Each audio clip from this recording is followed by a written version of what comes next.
Welcome to our fourth session of Tallo's summer webinar series. We are so excited to have you here today.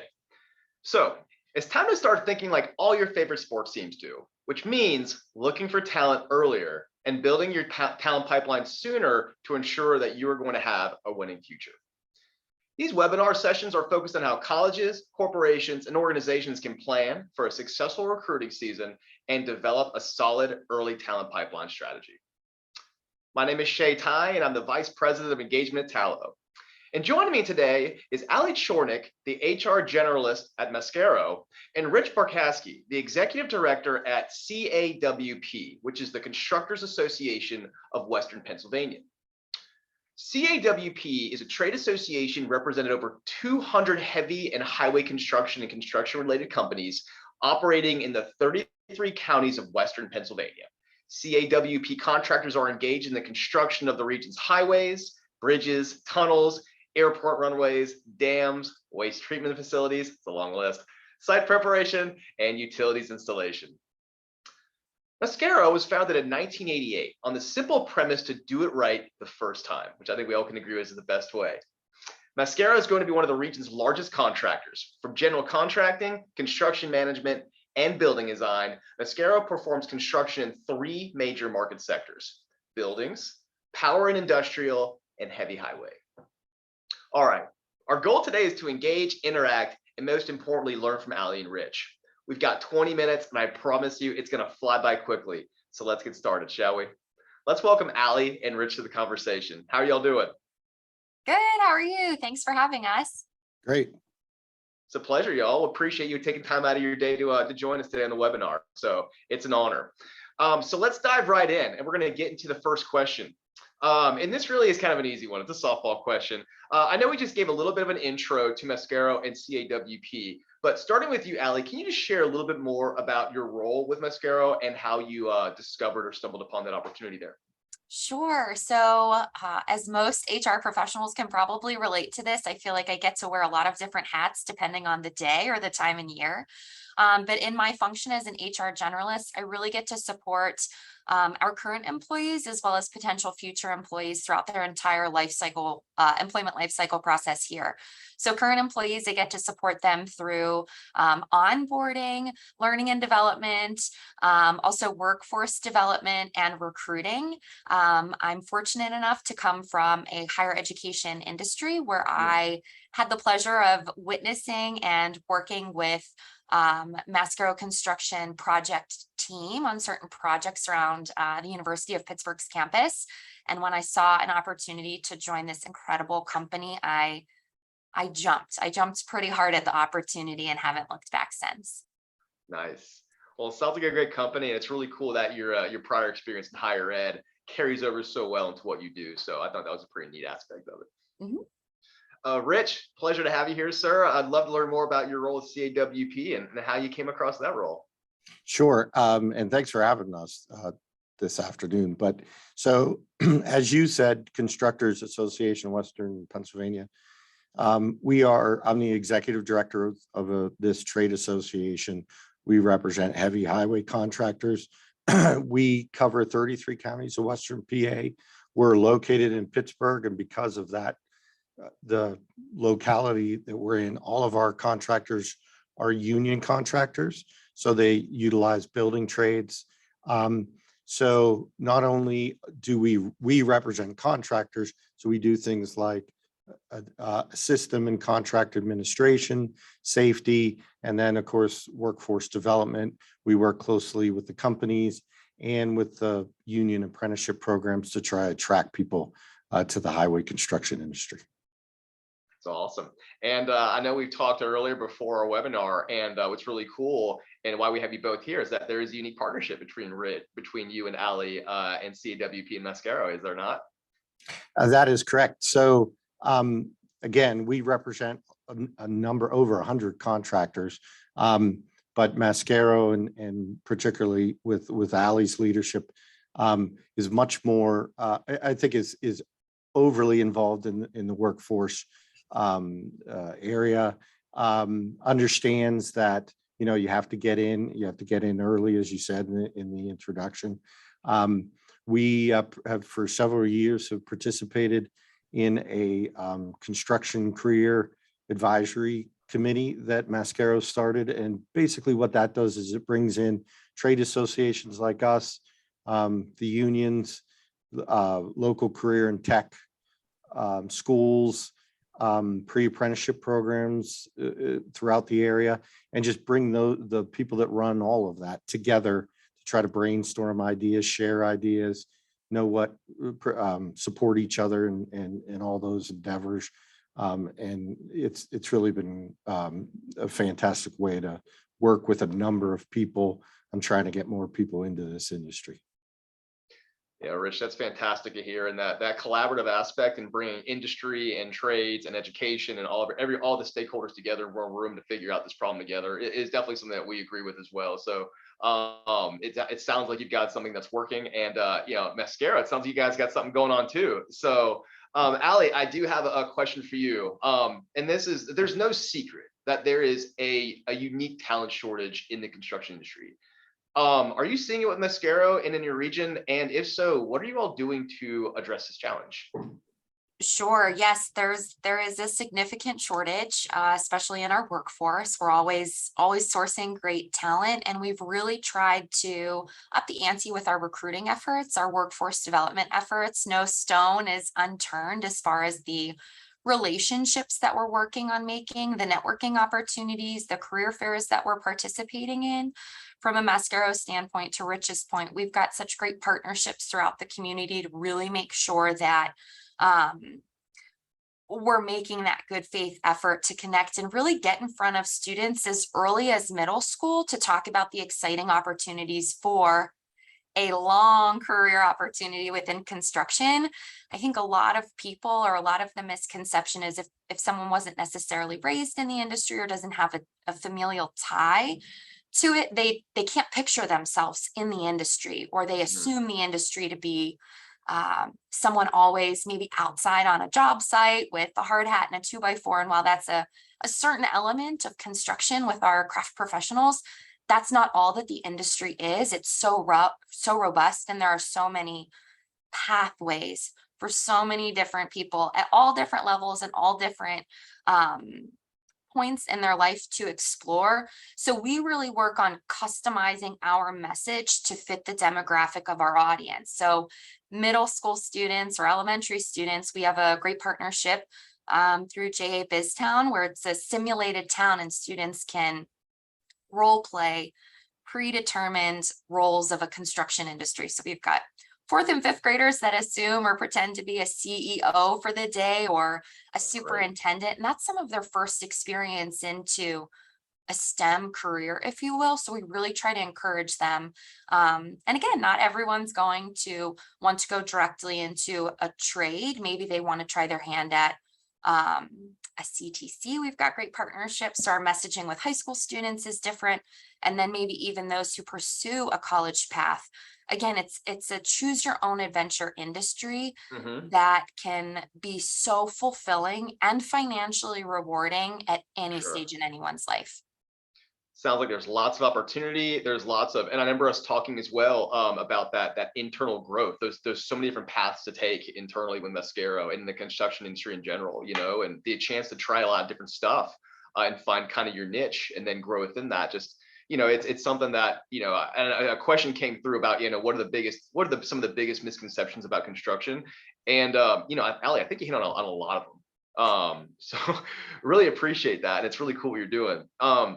Rich, we actually had a question coming from the audience for you, and we'll see if we can answer this real quick before we dive into CAWP. And the question was, did you always see yourself pursuing the construction industry?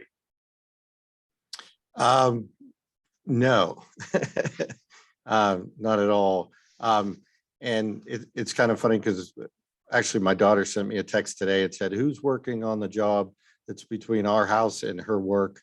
And so the perception is that somehow I'm actually building things, which I am not. I'm assisting the experts do that. But when you say you work in the highway industry, then people want to know about detours and different, including the kids. No, I would not have thought that I would be in the construction industry.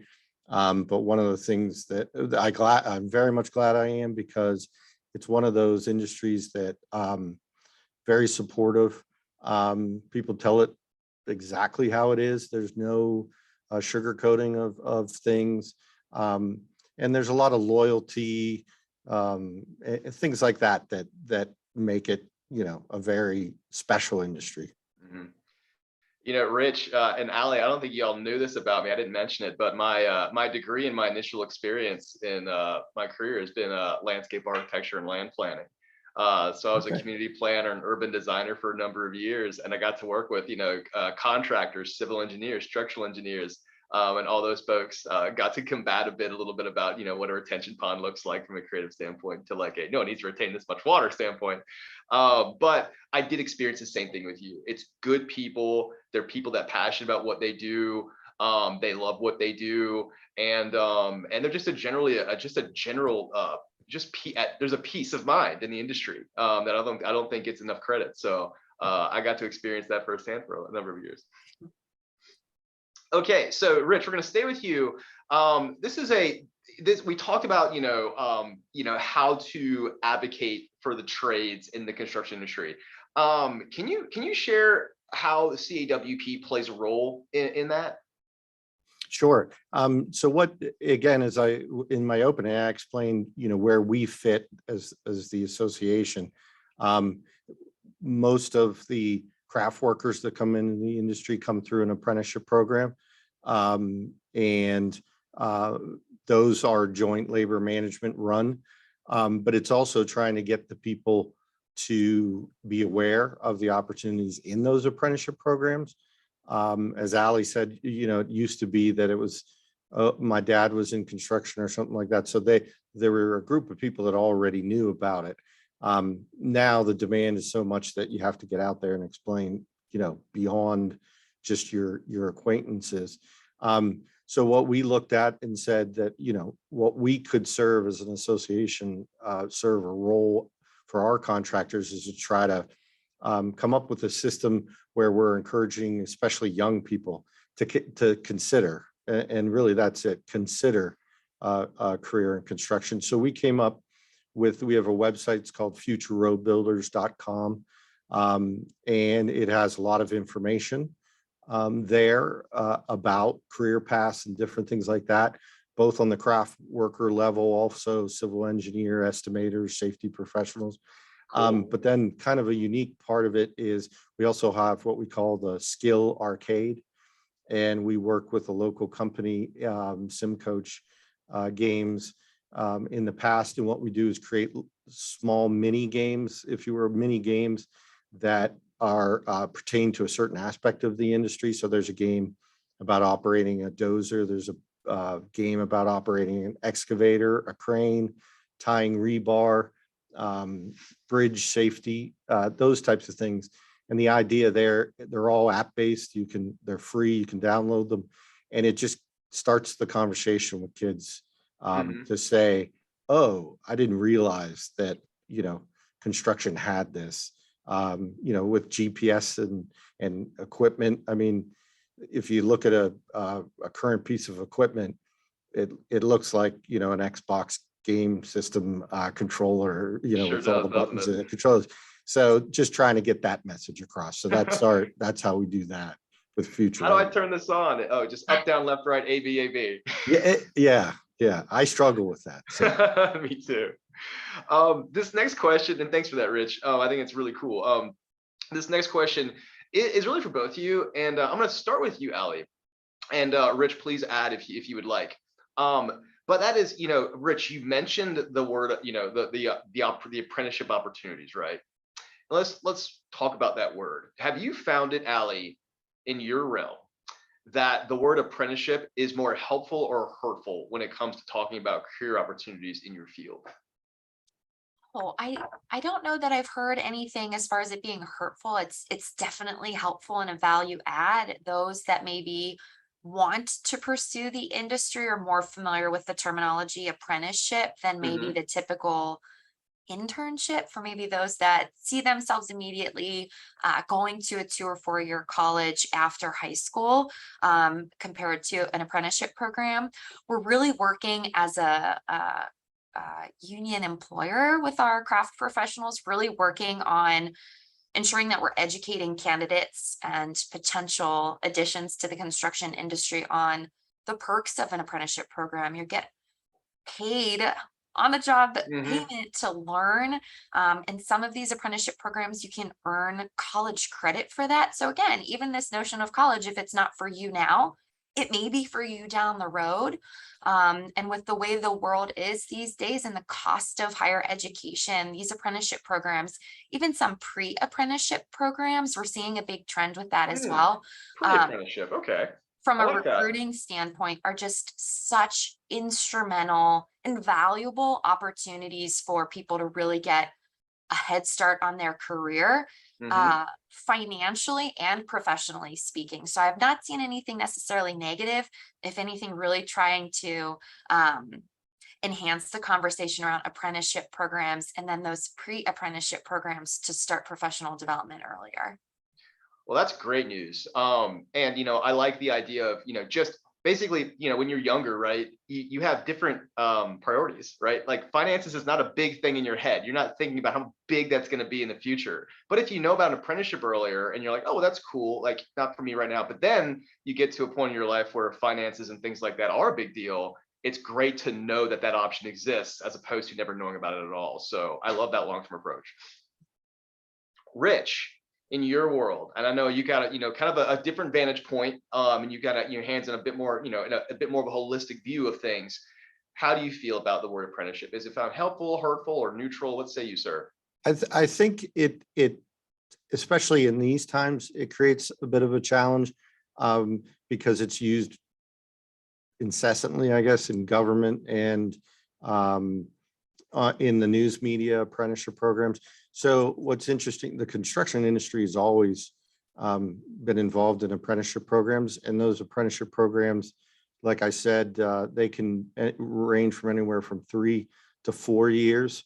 And that's combining classroom training and also on the job training.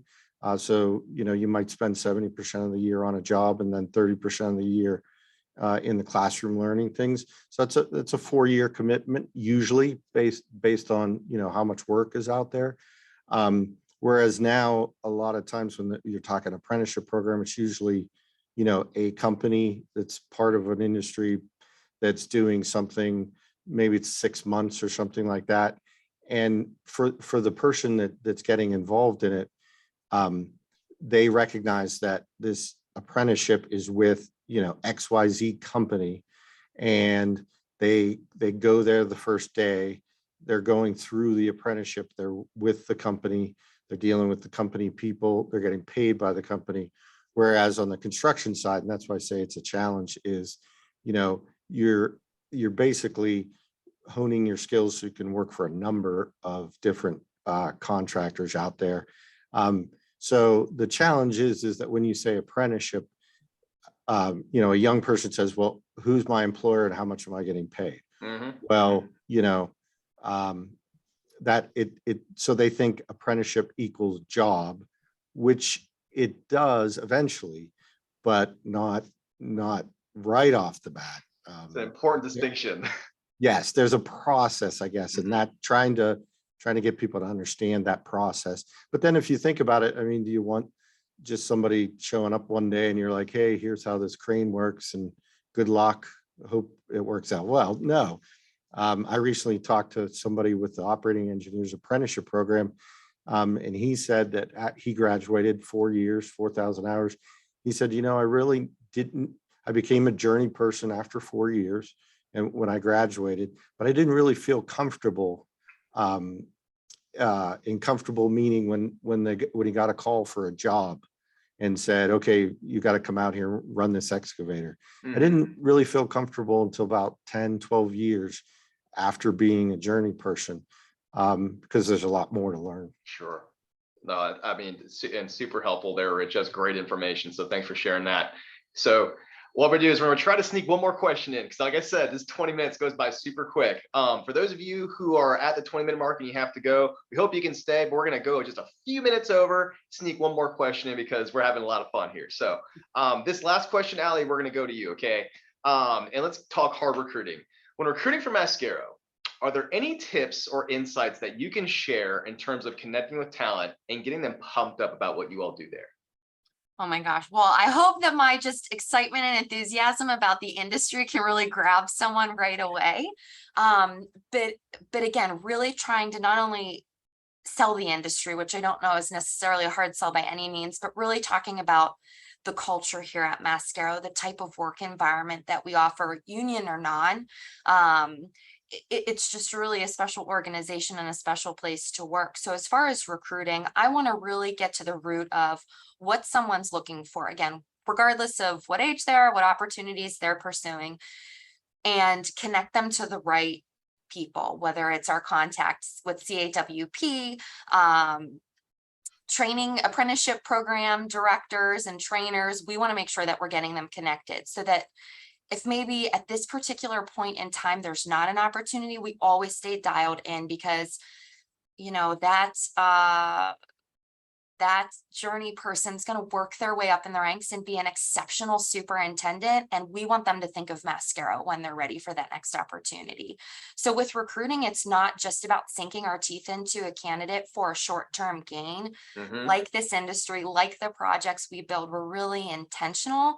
And we want all of our communication and all of our outreach to be genuine and consistent over time. Allie, I love it. That's that's definitely it's a great way to send off the webinar. And so everyone, it looks like we're right at time or a little over.